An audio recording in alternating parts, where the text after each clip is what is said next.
بسم اللہ الرحمن الرحیم الحمد للہ وکفا وسلام علی عبادہ الذین اصطفى اما بعد فاعوذ باللہ من الشیطان الرجیم بسم اللہ الرحمن الرحیم وَلِكُلِّ أُمَّةٍ جَعَلْنَا مَنْسَكًا لِيَذْكُرُوا اسْمَ اللَّهِ عَلَى مَا رَزَقَهُم مِّن بَهِيمَةِ الْأَنْعَامِ إِلَى آخِرِ الآیہ۔ اور ہم نے ہر امت کے لیے قربانی کا طریق مقرر کر دیا تاکہ ان پر ان کے ذبح کرنے کے وقت خدا تعالیٰ نے جو ان کو مویشی عطا کیے ہیں تو ان کے ذبح کرنے کے وقت ان کا نام لے، اللہ کا نام لے۔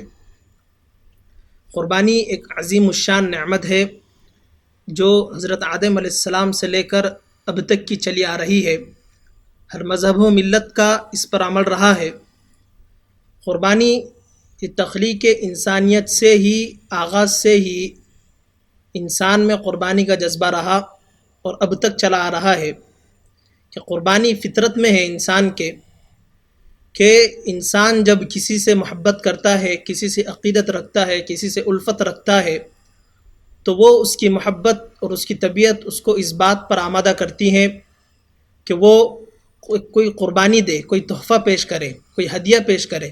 جیسے ہم عامتاً اپنی زندگی میں ہم کسی سے محبت کرتے ہیں، اپنے دوستوں سے، اپنے احباب سے، اپنے اساتذہ، اپنے والدین سے، تو ہم چاہتے ہیں اور ہمارا دل اس بات پر ہم کو آمادہ کرتا ہے کہ ہم اس کو کچھ ہدیہ دے، کوئی گفٹ دے۔ اس کا ایک پہلو یہ بھی ہوتا ہے کہ جب ہم سامنے والے کو ہدیہ دیں اور وہ اس کو اخلاص سے قبول بھی کر لے، لیکن وہ گرچہ اپنے دل میں محبت نہیں رکھتا تو وہ ایٹومیٹکلی ایک فطرتی طور پر انسان کے اندر ایک محبت پیدا ہو جاتی ہے کہ فلاں آدمی جس کو میں چاہتا بھی نہیں ہوں، اس کے باوجود وہ مجھے ہدیہ دے، گفٹ دے، قیمتی شے جو بھی ہو، تو اس سے آدمی اٹریکٹیو ہوتا ہے، اس کی طرف کھینچا چلا آتا ہے۔ یہ قربانی ہے۔ اسی طرح اللہ تعالیٰ کے لیے، ہمارے لیے اللہ نے یہ شکل پیدا کر دی ہے۔ جیسے قرآن اللہ تعالیٰ فرماتے ہیں قرآن میں وَاتْلُ عَلَيْهِمْ نَبَأَ بَنِي آدَمَ بِالْحَقِّ إِذْ قَرَّبَا قُرْبَانًا فَتُقُبِّلَ مِنْ أَحَدِهِمَا وَلَمْ يُتَقَبَّلْ مِنَ الْآخَرِ إِلَى آخِرِ الآیہ، کہ حضرت آدم علیہ السلام کے دو بیٹے حابل اور قابل، ان دونوں کے اندر بھی قربانی کا جذبہ ہوا۔ بہرحال کہنے کا مقصد ایک قربانی کا آغاز حضرت آدم علیہ السلام سے لے کر اب تک چلا آ رہا ہے، یعنی کہ اس کا آغاز شروع ہی سے ہوا، تخلیق انسانیت کے آغاز ہی سے۔ قربانی کی اہمیت کا پتہ چلتا ہے حضرت ابراہیم علیہ السلام سے کہ حضرت ابراہیم علیہ السلام نے اپنے بیٹے اسماعیل علیہ السلام کو محض اللہ کی رضامندی کے خاطر، اللہ کی خوشنودی کے خاطر اپنے بیٹے اسماعیل علیہ السلام کو قربانی کے لیے پیش کر دیا۔ بہرحال وہ تو اللہ نے ان کو اس کے بدلے فدیہ عطا کیا تھا، لیکن یہاں جذبات کی قدر ہوتی ہے، اسی لیے ہم قربانی کو سنت ابراہیمی کے نام سے بھی جانتے ہیں۔ اللہ تعالیٰ فرماتے ہیں فَصَلِّ لِرَبِّكَ وَانْحَرْ، فصلی سے مراد عید کی نماز ہے اور وانحر سے مراد قربانی ہے۔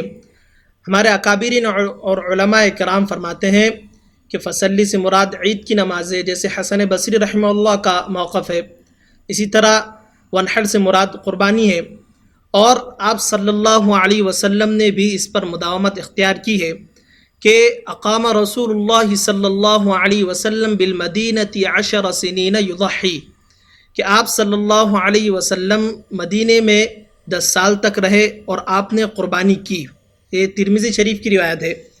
اسی طرح ایک زید بن ارقم کی حدیث آتی ہے کہ صحابہ رضی اللہ تعالی عنہم اجمعین نے آپ صلی اللہ علیہ وسلم سے عرض کیا کہ اللہ کے رسول، یہ قربانی کیا ہے؟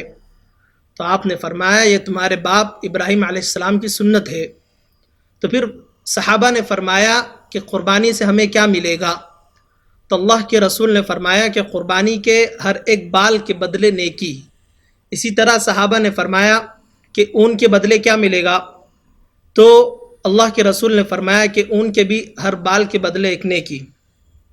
اسی طرح ابن ماجہ کی روایت بھی آتی ہے کہ من کان لہ سعۃ ولم یضحی فلا یقربن مصلانا، کہ جو شخص قربانی کرنے کی استطاعت رکھتا ہو، طاقت اور قوت رکھتا ہو، اس کے پاس اتنا مال و متاع ہو کہ وہ قربانی کر سکے، اس کے باوجود بھی وہ قربانی نہ کرے، تو اس پر اللہ کے رسول کی نکیر ہے کہ آپ کو یہ عمل پسند نہیں ہے کہ جو استطاعت رکھنے کے باوجود بھی قربانی نہ کرے۔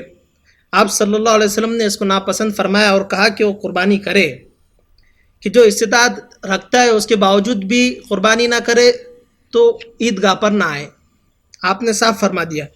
اسی طرح ایک جگہ فرمایا من ذبح قبل الصلاة فلیعد مکانها اخرى ومن لم یذبح فلیذبح، کہ جو شخص عید کی نماز سے پہلے قربانی کرے تو اسے چاہیے کہ وہ اپنی قربانی کو دہرائے، اور جو قربانی نہیں کی جس نے اس کو بھی چاہیے کہ وہ قربانی کرے۔ اس سے بھی قربانی کی اہمیت کا پتہ چلتا ہے کہ قربانی کتنی بڑی نعمت ہے۔ اسی لیے اللہ کے رسول نے عید کی نماز سے پہلے قربانی ہونے کے لیے آپ نے فرمایا کہ وہ چاہیے کہ دوبارہ اس کو لوٹائیں۔ اسی طرح جو قربانی نہ کرے اسے چاہیے کہ وہ قربانی کرے، یعنی آپ صلی اللہ علیہ وسلم اس کی اہمیت بتلانا چاہ رہے کہ اس کی کتنی اہمیت ہے، اور اس کا ثبوت بھی اس سے پتہ چلتا ہے، اس کا اثبات اس سے ہوتا ہے۔